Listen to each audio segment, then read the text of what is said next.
চোরাই গরু সহ ৩ জনকে আটক করে গণদোলাই দিয়ে পুলিশে দিয়েছে গ্রামবাসী।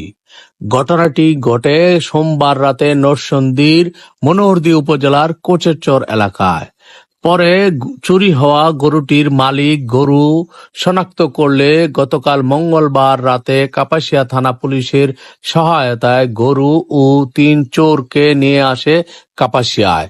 গ্রেফতারকৃত চোরদের বুধবার দুপুরে গাজীপুর আদালতে প্রেরণ করা হয়েছে। গ্রেপ্তারকৃতরা হলো কাপাসিয়া উপজেলার করিহাতা ইউনিয়নের বেয়াইদুয়ার গ্রামের অলিউল্লাহর ছেলে সুহেল, বেলায়েতের ছেলে রাসেল এবং মানিক মিয়ার মেয়ে রিয়া ডলি।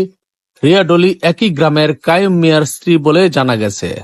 কাপাসিয়া থানা সূত্রে জানা গেছে, গত সোমবার রাতে কাপাসিয়ার এক কৃষকের একটি গরু চুরি করে নিয়ে যাওয়ার সময় পার্শ্ববর্তী নরসিংদীর মনোহরদীর কোচেরচর শিলবাড়ি এলাকায় এলাকাবাসী চোরদের আটক করে গণদোলাই দেয়।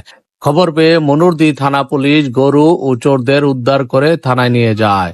পরবর্তীতে গরুর মালিক ওই কৃষক তার গরুটি শনাক্ত করলে কাপাসিয়া থানা পুলিশের সহায়তায় গরু উদ্ধার করে কাপাসিয়ায় নিয়ে আসে।